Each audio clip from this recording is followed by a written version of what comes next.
varnish on her mouth, shadows in the gallery. Museums don't sleep, they stabilize. When the last stroller squeaks out and the docents hang their lanyards like little penances, the building changes languages.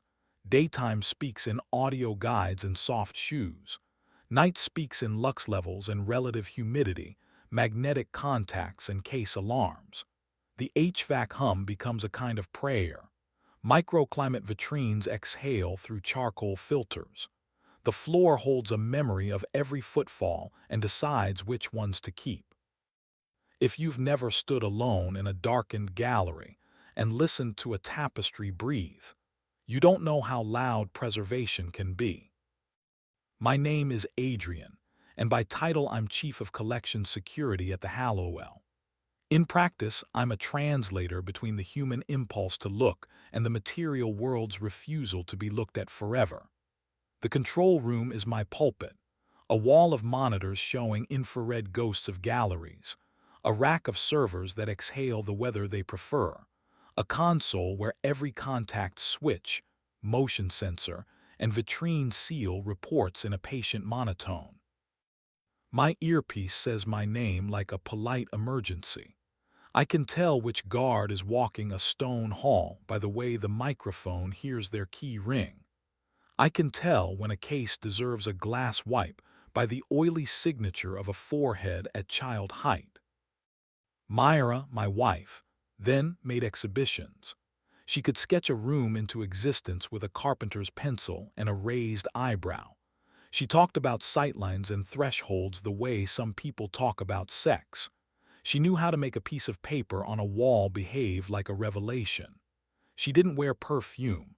She carried the resinous scent of foam core and fresh paint. We said our vows in a courthouse where the clerk stamped permission on our enthusiasm. We bought 2 coffees too late in the day and drank them on the museum steps, still wearing the bare rings that made our hands look like promises. Sometimes our schedules folded together like origami. After the last visitor left the big atrium, she'd come down to the control room and sit on my desk cross-legged, black jeans powdered with sawdust. She had a habit of hooking 2 fingers into my belt and kissing me like she was approving a blueprint. I had a habit of setting my mouth in the small valley beside her throat and breathing there, slow, until the static in her shoulders made a different kind of electricity. We shook the building's hand with our restraint and stopped before the cameras couldn't pretend not to see. The first odd thing arrived disguised as a polite data point. In Gallery 4, the Dutch room we keep dim on purpose, Lux spiked by 12 for exactly 30 seconds sometime after midnight. That's the numerical equivalent of someone forgetting to close a door all the way. The case on the Rembrandt sketch registered a pressure burp, a hiccup in its seal that corrected itself as if ashamed. On the camera, nothing, because cameras don't show what they aren't allowed to. I wrote it off as the HVAC sneezing and told myself to be less poetic. 2 nights later, the same hiccup. Lux up 12. Case seal down a whisper, then smug again. The temperature in the microclimate box drifted half a degree warmer than the rest of the room, the way breath would do if it cared about rules. A floor vibration sensor caught a signature we label heels with intention.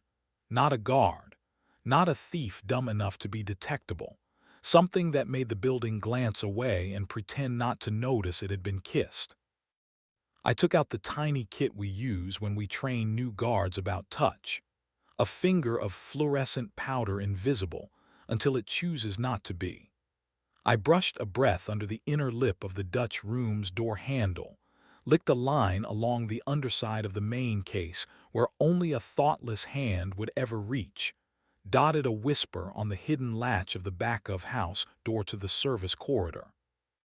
I placed a single strand of silk down the seam where the door met its frame, so fine a breath could break it, so loyal it would tell me who'd tried.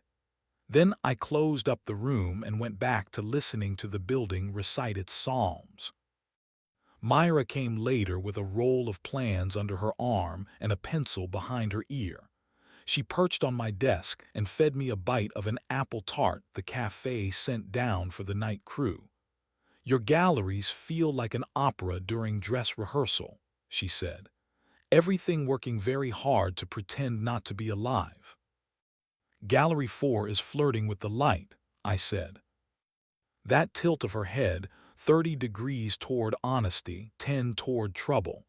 I slid my palm to the side of her throat, not pressure, just that acknowledgement, here is where you begin. Something in her loosened like tape coming away from a wall without tearing paint. Have the conversation," she said. "What do you want to call it?" I asked, because men who care about alarms still want definitions. "Open." She set the word down like a small sculpture we were meant to walk around.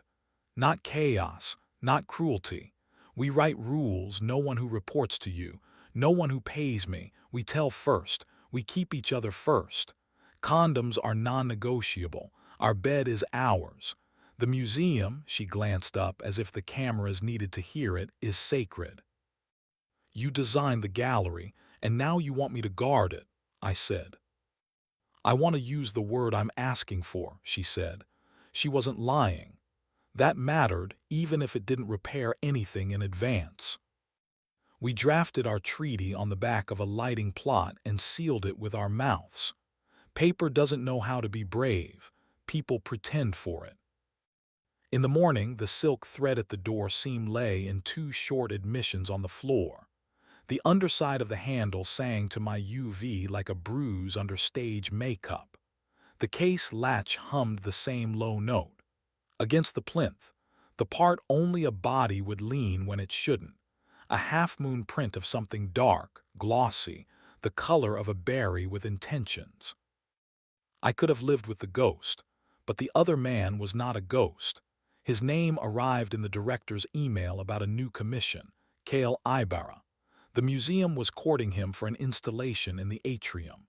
His work looked like a rumor with weight, glass and steel leaning toward one another as if the air between them had whispered a dare. Myra had championed him. Of course she had.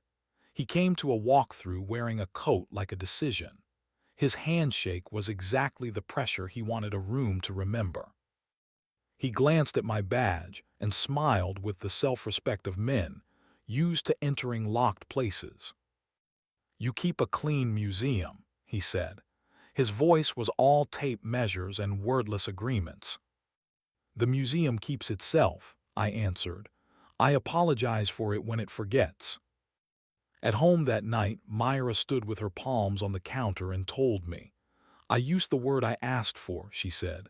"I didn't keep to the sanctuary. That part was wrong." She didn't excuse anything. She didn't ask me to pretend.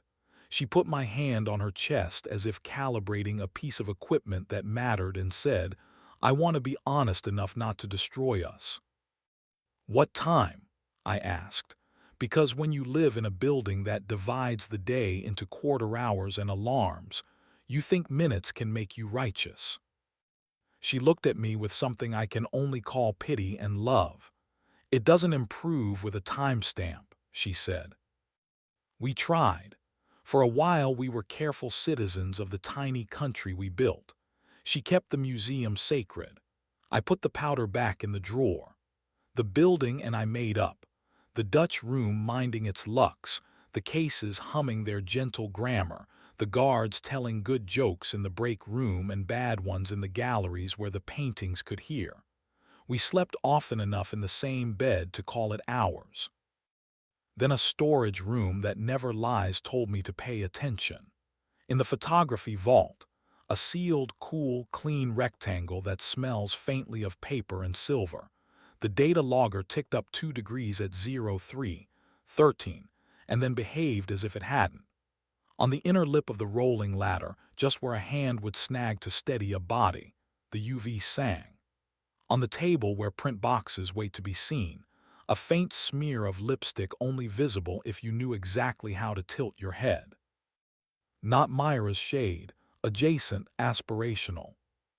We separated like people who understood that love and architecture sometimes share a flaw. You can align the sightlines and still discover the view makes you lonely. She found a place with windows that gave morning a key. I kept the chipped mug the overnight crew chose for me and the slim pocket knife I used to open crates like a surgeon. She took the kettle that complains before it sings. We hugged on the steps and she said, "Hate me clean if you have to." And I told her I'd keep my anger in labeled drawers. Work forgave me by asking for the parts of me that earned their stipend. A case fan developed a whine only a patient screwdriver could soothe. A new guard needed to be taught that a velvet rope is an invitation to be better, not a suggestion. A donor asked why the Venetian room was so dark and left believing darkness is charity. I fell asleep easier in the control room than in my apartment, the monitors breathing like obedient animals. Naomi arrived without ceremony, which is the only introduction I trust. She's our painting's conservator, the person who persuades a century to be kind another decade. She smells like starch and citrus, and a whisper of solvent that erases itself before it can become a confession. She wears her hair up because gravity can be greedy. Her hands move like language you recognize before you translate it. We met properly over a portrait that had started to buckle where no one else could see. She tilted the light at a gentle, raking angle and murmured something soft enough the paint could pretend it was thinking for itself. "Canvas is anxious," she said. "It wants humidity a touch less dramatic." "The building can be coaxed," I said, and slid her a tablet with the controls. She glanced at me and smiled with one corner of her mouth, the way you smile at a tool that fits your hand. The first time we kissed was not cinematic. It was in the conservation lab after hours, the world beyond the glass pretending we were boring. She set her palm against my chest like she was making sure I was exactly where she'd left me. I put my mouth in the dip where her neck becomes shoulder and breath there until the part of her that makes decisions for a living lost its job for a minute. She kept her eyes open when she shivered, not distrust, delight in believing the room would stay put while she changed. I placed my hand where her voice begins and didn't ask it for anything. We stopped when we should. We laughed quietly, like criminals who prefer craft to chaos. With Naomi, precision became tenderness. We didn't use galleries or cases or anywhere a camera could pretend to be asleep. We used the lab with the shades drawn and a radio telling me if the building needed me. The little storeroom where linen and rabbitskin glue live like an old couple who can't quit. The tiny staff kitchen where the fluorescents forgive nothing, and therefore everything. She would swing herself onto a table and climb into my lap with the intention of a person testing a theory. I'd keep my hand at her throat and let my breath count out the courage we were borrowing. Between us, consent wasn't a contract. It was a technique we practiced until we were good at it. If you're waiting for revenge, I am a disappointing narrator. I could have delivered Kale's face to the board with the kind of footage that ends residencies and begins whisper campaigns. I could have leaked a still to a blog that pretends to respect culture while selling it by the pound. But the museum is a sanctuary for material that survives its makers. I won't make it a weapon. Also, Naomi likes me best when I come to her smelling of patience rather than victory. Myra and I became civilized in each other's presence. She stayed on as a consultant for a traveling show because she's excellent, and I'm not so proud I'd sabotage a gallery to scratch an itch. We texted like neighboring countries that share a river. She sent a photo of Basil misbehaving on a sill. I replied with a shot of sunlight crawling across our atrium floor in perfect squares. She wrote, "Proud of you," and the words landed like a hand on a shoulder without claiming to own it. Kale remained an artist whose work deserves a room even when his habits don't deserve a witness. Once, in a service corridor where we could pretend to be two men with a hallway in common, he nodded at the cameras and said, "You must despise unpredictability." I schedule it, I said and walked on. Months later, under a borrowed chandelier at a gala dressed in the kind of generosity that likes to be photographed, I found myself next to Myra at the balcony railing. Her hair was shorter. Her laugh seemed less busy. The atrium below us glowed with that expensive kind of warmth that convinces donors their goodness is a lifestyle. "Is she kind?" she asked, not asking for a name because manners are a religion where we come from. "She's specific," I said. "Specificity is kindness that knows how to hold a brush." "Be good to each other," she said, and in her mouth it wasn't a platitude. It was a benediction from someone who knows about sightlines.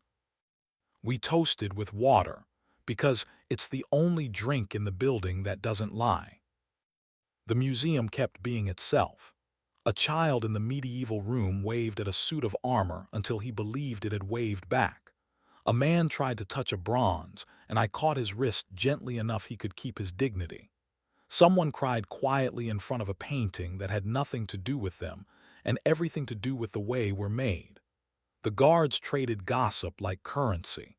The docents corrected me on facts I pretend to forget so they can feel necessary. The HVAC negotiated with summer. The vitrines were faithful. The tapestries breathed. Sometimes I wake at an hour with no name, in an apartment above a bakery that forgives my schedule with bread, Naomi's calf thrown over my thigh like punctuation. I put my hand where her voice begins and wait for breath to lift beneath it. The difference between ending and completion has a temperature you learn with your palm, not your mouth. I didn't know it then. I know it now. If you insist on a moral, the building will roll its eyes. Museums don't do morals, they do labels. I tell new guards what I tell myself when the night gets clever. We are here to carry weight without dropping it. Sometimes the weight is a crate.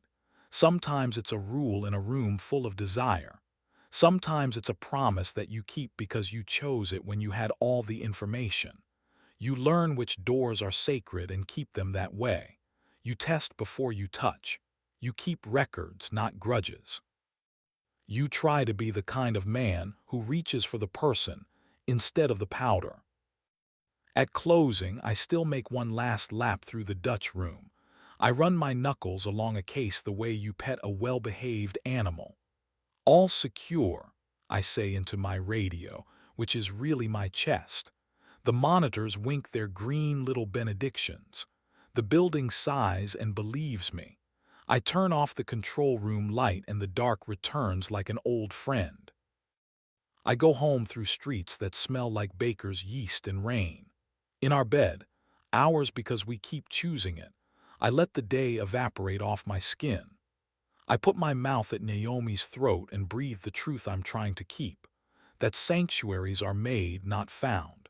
That love is a maintenance schedule, not a miracle. That I can hold a museum at night without turning it into a witness. That I can hold a woman in the morning without asking her to be an alibi. And if Gallery 4 ever flirts with the Lux again, I'll notice. I'll choose whether to reach for the UV or the patience. Lately, I put my hand back on the console, breathe like a man who remembers the rooms he's sworn to, and say softly into the radio what the building needs to hear.